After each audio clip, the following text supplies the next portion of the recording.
ሰላም ዶክተር፣ እኔ የደም ስኳር አለብኝ። ሌሊት በጣም ያልበኛል። ምንድነው ይሄ ችግሩ? በሌሊት ስነሳ በጣም በተለይ ጧት ስነሳ ደክሞኝና ራሴን አሞኝ ነው የምነሳው። ይህ ከምን ይመነጭ? በተደጋጋሚ ጊዜ ሌሊት በሽንት እነሳለሁ። ይህ ምንድነው የሚል ጥያቄ ሌላኛውና ሶስተኛው ተመልካች ጠይቋል። ሰላም ውድ ተመልካቾቼ በእያላችሁበት እንደምን አላችሁ? እንግዲህ እነዚህንና መሰል ኮሜንቶችን የተወሰኑ ሰዎች ቢጠይቋቸውም ወደ ማህበረሰቡ ሲገባ ግን የበርካታ ሰዎች ጥያቄ ይሆናሉ በማለት ውድ ተመልካቾቼ ለሁላችሁም እነዚህንና መሰል ጥያቄዎቻችሁ የደም ስኳር በሌሊት ሲጨምር ወይንም ሲቀንስ የሚታዩ ምልክቶችን እንዲሁም ደግሞ እነዚህ በሌሊት የሚጨምረውን የደም ስኳር እንዳይጨምር ወይም እንዳይቀንስ ማድረግ የሚገባችሁን ጥንቃቄ ላይ እናንተ ሊጠቅም የሚችሉ መረጃዎችን አቀርብላችኋለሁ። መጀመሪያ በሌሊት የደም ስኳር ሲጨምር ወይም ከደም ስኳር ጋር በተገናኘ የሚስተዋሉ ምልክቶችን እንነጋገራለን። እንዲሁም ደግሞ በሌሊት የደም ስኳር እንዳይጨምር ወይም አጠቃላይ የደም ስኳርን ለማስተካከል ደግሞ ጠቃሚ የሆኑ 4 መሰረታዊ ነገሮችን ደግሞ በዚህ ቪዲዮ መጨረሻ የማቀርብላችሁ ይሆናል። ቪዲዮውን እስከ መጨረሻ ብትከታተሉ ሙሉን መረጃ ታገኛላችሁ።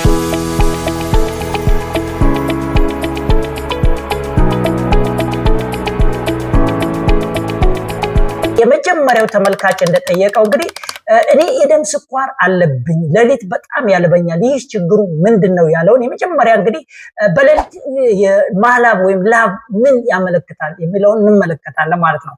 እንግዲህ ውድ ተመልካቾቼ የደም ስኳር ያለባቸው ሰዎች በሌሊት በጣም ላብ የሚያልባቸው ከሆነ አንዱ የደም ስኳር መውረድ ምልክት ሊሆን ይችላል። የደም ስኳር በሚወርድበት ጊዜ የደም ስኳርን ለመጨመር ሰውነታችን ውስጥ የሚመነጩ ሆርሞኖች አሉ።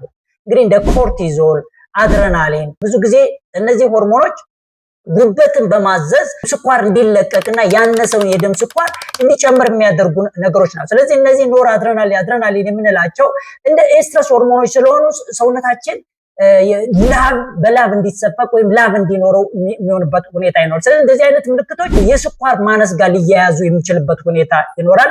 በተለይ ኢንሱሊን መርፌ የምትወስዱ ሰዎች፣ አንዳንድ መድኃኒት የምትወስዱ ሰዎች እንደዚህ አይነት ምልክቶች ካሉ የደም ስኳር መውረድ ሊሆን የሚችልበት ሁኔታ ሊኖር ይችላል። ሃይፖግላይሲሚያ የምንለው ማለት ነው። ሁለተኛው የደም ስኳር ያለባቸው ሰዎች በሌሊት ሊያስተውሉት የሚችሉት ምልክት ደግሞ ሌላኛው ተመልካች እንደጠየቀው በተደጋጋሚ ጊዜ ለሽንት መነሳት። ብዙ ጊዜ የደም ስኳር በሌሊት በሚጨምርበት ወቅት የደም ስኳር ከ180 ሚሊግራም ፐር ዲሲሊትር በላይ በሚሆንበት ጊዜ የግድ በኩላሊት መወገድ አለበት። ይሄ የደም ስኳር ይወጣል ማለት ነው። ይሄ በሚወጣበት ወቅት እሱን ተከትሎ ውሃ ይከተለዋል።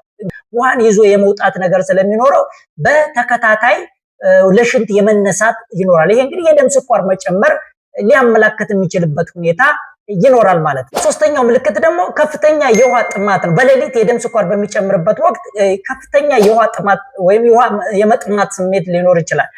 እንግዲህ የደም ስኳር ከፍ በሚልበት ወቅት ቅድም እንደነገርኳችሁ በኩላሊት ስኳር ስለሚወገድ ያንን ተከትሎ ውሃ ይወጣል። ስለዚህ ውሃ ከሰውነት በብዛት በሚወጣበት ጊዜ ደግሞ ይጠማናል። ውሃ የመጥማት ባህሪ ይኖራል ከሰውነት ስኳር በብዛት በሚወጣበት። ስለዚህ ተደጋጋሚ ጊዜ ውሃ የመጥማት ባህሪ እንዲሁም አፍ የመድረቅ አንዳንድ ጊዜ ምራቅ ሁሉ እንደው ለማዋጥ የመቸገር ምራቅ የማጣት ሁሉ ይመጣል። እንግዲህ ይህ የሚሆነው የደም ስኳር በከፍተኛ ደረጃ በሚጨምርበት ሁኔታ ስለሚሆን የመጥማት ምልክትም ደግሞ ሌላኛው ምልክት ሊሆን ይችላል። ረስትለስ ሌግ ሲንድረም ወይም ደግሞ የእግር እረፍት ማጣት የምንለው ነው። ይሄ እግርን የማወራጨት ነገር፣ እረፍት የማጣት እንደዚህ አይነት በሌሊት የሚከሰት አይነት ነገር ከሆነ ደግሞ የማግኒዥየም እና የቫይታሚን ቢ1 እጥረት ከስኳር ጋር ብዙ ጊዜ ስኳር ከፍ በሚልበት ወቅት የቪታሚን ቢ1 እና የማግኒዥየም እጥረት ይከሰታል። ለዚህም ነው የስኳር ያለባቸው ሰዎች ማግኒዥየም እንዲወስዱ፣ ቪታሚን ቢ1 እንዲወስዱ እንመክራለን።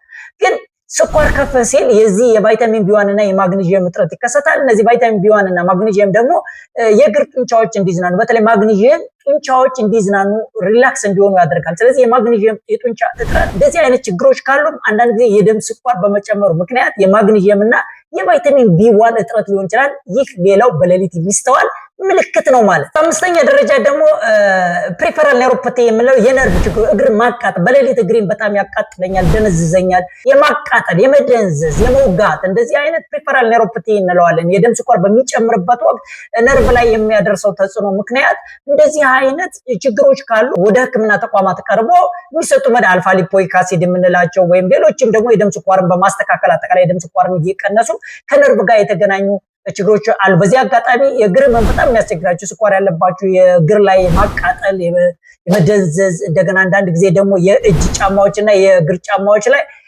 የመውጋት እንደ መርፌ የመወጋጋት ነገር አይነት እንደዚህ አይነት ችግሮች ካሉ የነርቭ ጋር በተገናኙ ያሉ ችግሮች ሊሆኑ ይችላሉ። ይህም እንግዲህ በሌሊትም አንዳንድ ጊዜ በቀንም ሊስተዋል የሚችል ሌላው ስኳር ጋር በተገናኘ የሚስተዋል ምልክት ነው ማለት ነው። ስድስተኛው የእንቅልፍ መቆራረጥ ማለት ነው፣ ስሊፕ አፕኒያ የምንለው። እንግዲህ ውድ ተመልካቾቼ እንቅልፍ በጣም ወሳኝ ነው። ሰዎች ከተኙ በኋላ ሰውነታቸው አገግሞ በጠዋት ለመነሳት ፍሬሽ ሆኖ ለመነሳት እንቅልፍ በጣም ወሳኝ ነገር ነው። ነገር ግን የስኳር በሌሊት በሚጨምርበት ወቅት ቅድም የነገርካችሁ በሌሊት ተደጋጋሚ ጊዜ ለሽንት መነሳት፣ ውሃ መጥማት ብቻ አይደለም፣ አጠቃላይ እንቅልፍ መረበሽ አይነት ምልክቶች ሊከሰቱ ይችላሉ። ስሊፕ አፕኒያ የምንለው የመታፈን አንዳንድ ኦብስትራክቲቭ ስሊፕ አፕኒያ ይባላል።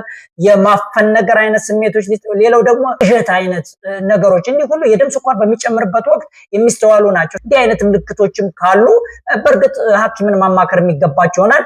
በስተመጨረሻ እንግዲህ የምነግራችሁ ውድ ተመልካቾች በጧት ስትነሱ የራስ ምታት ሄደግ ጧት ስነሳ ራሴን በጣም ያመኛል የሚሉ ሰዎች አሉ። ይህም እንግዲህ በሌሊት የደም ስኳር ከመጨመሩ ጋር ተያይዞ ሊሆን የሚችል ይሆናል ማለት ነው። በስተመጨረሻ የድካም ስሜት አንድ ተመልካች እንደተና ጧት ስነሳ በጣም ደክሞኝ ነው የምነሳው ካለ ይህም ከደም ስኳር ጋር መዛባት ጋር በተለይ የደም ስኳር በሌሊት ጨምሮ የሚያደርግ ከሆነ የድካም ስሜት በጧት ስትነሱ ፍሬሽ ሆኖ አለመነሳት፣ የመድከም ካልጋ ለመነሳት ለመውጣት የመቸገር እነዚህ ሁሉ ከላይ ያቀረብኩላችሁ ምልክቶች ውድ ተመልካቾቼ ከደም ስኳር መዛባት መጨመር አንዳንዶቹ ደግሞ መቀነስ ጋር የተያያዘ ስለሆነ በጥሎ የደም ስኳራችሁን ቼክ ማድረግና ሕክምና ተቋማት ጋር ቀርቦ ማየት የሚገባችሁ ይሆናል ማለት ነው። በስተመጨረሻ እንግዲህ በሌሊት ይህ የደም ስኳር መዛባት በተለይ የደም ስኳር መጨመር እንዳይከሰት ምን ማድረግ አለባችሁ የሚሉትን ደግሞ አጠር ያሉ 4 ስትራቴጂዎችን ላቀርብላችሁ። የመጀመሪያው በጣም በተቻላችሁ መጠን በተለይ አይነት 2 የስኳር በሽታ ያለባችሁና የሚዋጥ መድኃኒት የምትወስዱ በተቻላችሁ መጠን ከ12 ሰዓት በኋላ ባትበሉ መልካም ነው።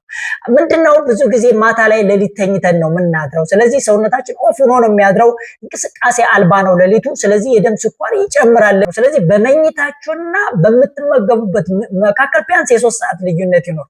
ቢያንስ ከ1 ሰዓት 4 ሰዓት የምትተኙ ከሆነ ከ1 ሰዓት በኋላ አትብሉ ማለት ከምሽቱ 1 ሰዓት በኋላ ከቻላችሁ ግን ከ12 ሰዓት በኋላ አለመብላት። ከራባችሁ ግን ፕሮቲን ይዘት ያላችሁ አንዳንዴ እንደ እንቁላል ወይም አቮካዶ ነገር ብቻ በሌሊት ያለውን የደም ስኳራችሁ እንዳይጨምር ያደርጋል። ሁለተኛው ስትራቴጂ ራት ከበላችሁ በኋላ ለተወሰነ ለ10 ለ15 ደቂቃ እንቅስቃሴ ብታደርጉ። ሌሊት ተኝተን ነው የምናድረው። ስለዚህ ሰውነታችን ኦፍ ሆኖ ነው የሚያድረው፣ እንቅስቃሴ የለም። እንዲሁም ደግሞ በሌሊት ሜላቶኒን የምንለው ሆርሞን ስለሚጨምር ይሄ ሜላቶኒን ደግሞ ኢንሱሊንን ስለሚቀንሰው የደም ስኳር በሌሊት ጨምሮ የሚያድርበት ሁኔታ ስላለ የማታው ምግባችሁ ላይ ከፍተኛ የሆነ ጥንቃቄ ማድረግ በጣም ወሳኝ ነው። እንዲሁም ደግሞ ራት ከበላችሁ በኋላ ከ10 እስከ 15 ደቂቃ እንቅስቃሴ ብታደርጉ በሌሊት ያለውን የደም ስኳራችሁ እንዳይጨምር ያደርጋል። በመቀጠል ውድ ተመልካቾች እንግዲህ ሌሊቱን በተለይ ከ9 ሰዓት በኋላ የደም ስኳር ቁጥር ከፍ የሚልበት ሁኔታ ሊኖር ይችላል። ይህም የሚሆንበት ምንድነው? አንደኛ እንድንነቃ ከእንቅልፋችን እንድንነቃ የሚያደርጉ ሆርሞኖች አሉ። ለአድሬናሊን፣ ኮርቲዞል ምንላቸው ሆርሞኖች ከ9 ሰዓት ከ10 ሰዓት በኋላ ነው በብዛት የሚመነጩት። እነዚህ ሆርሞኖች ደግሞ ከጉበት ስኳር እንዲለቀቅ ያደርጋሉ። ስለዚህ በጧት አለመብላት ደግሞ ይመከራል። በተለይ ረፈድ ብላችሁ 3 ሰዓት 4 ሰዓት ብትበሉ በጣም አጠቃላይ የደም ስኳራችሁን ለማስተካከል በጣም ወሳኝ የሆነ ስትራቴጂ ነው። ስለዚህ ይህ ማለት ምንድነው? ማታ 12 ሰዓት ትበላላችሁ፣ ከዛ ጧት 4 ሰዓት አካባቢ በላችሁ ማለት 16 ሰዓት ሰውነታችሁ ጾም ነው። ከዛ በላይ ራት ከበላችሁ በኋላ የተወሰነ 10-15 ደቂቃ እንቅስቃሴ የምታደርጉ ከሆነ የደም ስኳራችሁን የተሻለ የማስተካከል እድል አለው። ስለዚህ 16 ሰዓት ጾም ለምን ምሽቱ 12 ሰዓት ነው የበላችሁት፣ ጧት አርፍዳችሁ 4 ሰዓት ነው የበላችሁት። ስለዚህ በ8 ሰዓት ልዩ ዊንዶ ነው የበላችሁት። 4 ሰዓት ጧት በልቶ 12 ሰዓት የሚበላ ሰው ካለ አጠቃላይ የ8 ሰዓት ዊንዶ ነው። በ8 ሰዓት ውስጥ ምግቡን ያጠናቅቃል። 16 ሰዓት ሰውነቱ ይጾማል። ይህ በጣም የደም ስኳር ለመቆጣጠር በጣም የተሻለ ነው። የደም ስኳር በሌሊት ሲጨምር ወይም ሲቀንስ የሚስተዋሉ ምልክቶችን እንዲሁም ደግሞ በሌሊት የደም ስኳር እንዳይጨምር ምን ማድረግ እንዳለባችሁ በዛሬ ቪዲዮ ለእናንተ ሊጠቅም የሚችል መረጃ አቅርቤያለሁ ብዬ አስባለሁ። የሚጠቅም መረጃ እንዳገኛችሁ እረዳለሁ። በቀጣይ በሌላ ቪዲዮ እስክንገናኝ በያላችሁበት ሰላምና ጤና ከእናንተ ጋር ይሁን።